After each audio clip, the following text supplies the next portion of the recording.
ನಮಸ್ಕಾರ, ಇದು RJ speed news. ಇವತ್ತು ನಾವು ನೋಡೋದು ಪಶ್ಚಿಮ ಬಂಗಾಳ ಚುನಾವಣೆಯ ಸಂಪೂರ್ಣ ಫಲಿತಾಂಶ ಮತ್ತು ವಿಶ್ಲೇಷಣೆ. ಯಾರು ಗೆದ್ದರು, ಯಾಕೆ ಗೆದ್ದರು, ಯಾರು ಸೋತರು, ಎಲ್ಲ ಮಾಹಿತಿ ಕೇವಲ 10 ನಿಮಿಷಗಳಲ್ಲಿ. ಇಂದು ಮೇ 4, 2026.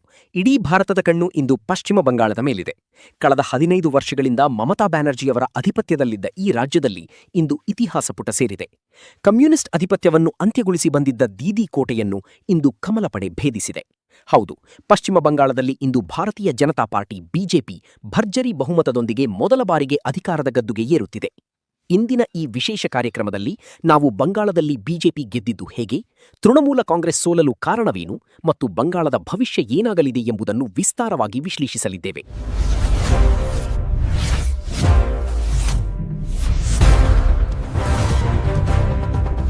ಪಶ್ಚಿಮ ಬಂಗಾಳದ ಒಟ್ಟು 294 ಕ್ಷೇತ್ರಗಳ ಪೈಕಿ ಬಿಜೆಪಿಯು ಭರ್ಜರಿ 190ಕ್ಕೂ ಹೆಚ್ಚು ಸ್ಥಾನಗಳಲ್ಲಿ ಮುನ್ನಡೆ ಸಾಧಿಸಿ ಸ್ಪಷ್ಟ ಬಹುಮತ ಪಡೆದಿದೆ.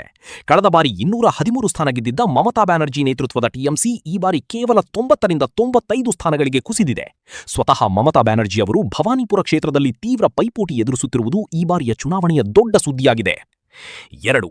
ಬಿಜೆಪಿ ಗೆಲುವಿನ ಹಿಂದಿರುವ ಸೀಕ್ರೆಟ್ ಕಾರಣಗಳು. ಬಿಜೆಪಿಯ ಈ ಐತಿಹಾಸಿಕ ಗೆಲುವಿನ ಹಿಂದೆ ಕೇವಲ ಮೋದಿಯಲೇ ಮಾತ್ರವಲ್ಲ, ತಳಮಟ್ಟದ ಕೆಲವು ಪ್ರಮುಖ ಬದಲಾವಣೆಗಳಿವೆ. ಸುವೇಂದು ಅಧಿಕಾರಿಯವರ ನಾಯಕತ್ವ. ಮಮತಾ ಬ್ಯಾನರ್ಜಿಯವರ ನೆರಳಿನಿಂದ ಹೊರಬಂದ ಸುವೇಂದು ಅಧಿಕಾರಿಯವರು ಬಿಜೆಪಿಯ ಬಂಗಾಳಿ ಮುಖವಾಗಿ ಹೊರಹೊಮ್ಮಿದರು. ಅವರು ಬಂಗಾಳದ ಪ್ರತಿ ಹಳ್ಳಿಯಲ್ಲೂ ಸಂಚರಿಸಿ ಬಂಗಾಳಿ ಅಸ್ಮಿತೆ ಮತ್ತು ಹಿಂದೂ ಮತಗಳ ಧ್ರುವೀಕರಣವನ್ನು ಯಶಸ್ವಿಯಾಗಿ ಮಾಡಿದರು. ಮತದಾರರ ಪಟ್ಟಿ ಪರಿಷ್ಕರಣೆ. 2026ರ ಈ ಚುನಾವಣೆಗೆ ಮುನ್ನ ನಡೆದ ವಿಶೇಷ ಮತದಾರರ ಪಟ್ಟಿ ಪರಿಷ್ಕರಣೆ ಅಂದರೆ ಸ್ಪೆಷಲ್ ಇಂಟೆನ್ಸಿವ್ ರಿವಿಷನ್ ಭಾರೀ ಸಂಚಲನ ಮೂಡಿಸಿತ್ತು.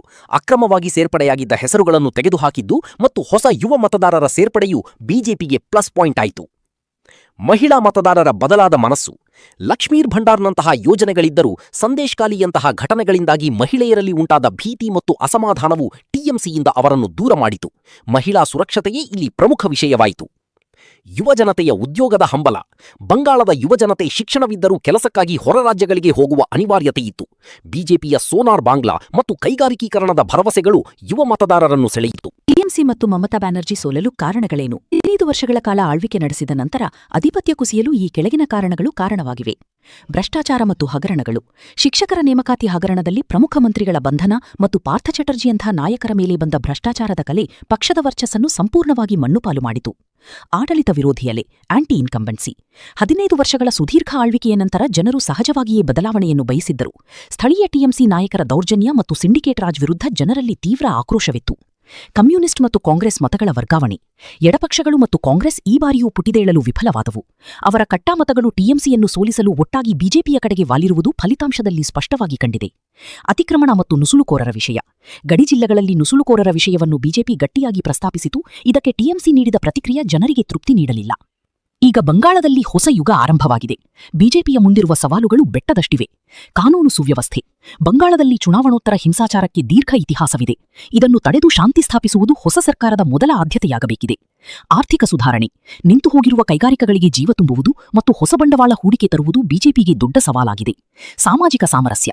ಧ್ರುವೀಕರಣಗೊಂಡಿರುವ ಸಮಾಜದಲ್ಲಿ ಎಲ್ಲಾ ಸಮುದಾಯಗಳನ್ನು ಒಟ್ಟಿಗೆ ತೆಗೆದುಕೊಂಡು ಹೋಗುವುದು ಮುಖ್ಯವಾಗಿದೆ. ಬಂಗಾಳದ ಮಣ್ಣಿನ ರಾಜಕೀಯ ಯಾವತ್ತೂ ಭಾವನಾತ್ಮಕ ಮತ್ತು ರಕ್ತಸಿಕ್ತವಾಗಿತ್ತು. ಆದರೆ 2026ರ ಈ ಜನಾಭಿಪ್ರಾಯವು ಪ್ರಜಾಪ್ರಭುತ್ವದ ಶಕ್ತಿಯನ್ನು ತೋರಿಸಿದೆ.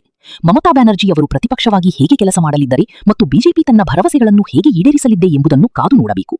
ಒಟ್ಟಾರೆಯಾಗಿ ಬಂಗಾಳದ ಜನತೆ ಬದಲಾವಣೆಯತ್ತ ಮೊಹರು ಒತ್ತಿದ್ದಾರೆ. ಇದು ಕೇವಲ ಒಂದು ಸರ್ಕಾರದ ಗೆಲುವಲ್ಲ, ಬದಲಾಗಿ ಹೊಸ ನಿರೀಕ್ಷೆಗಳ ಗೆಲುವು. ಸಂಗೀತದ ಧ್ವನಿ ಹೆಚ್ಚಾಗಿ ನಂತರ ಮರೆಯಾಗುತ್ತದೆ,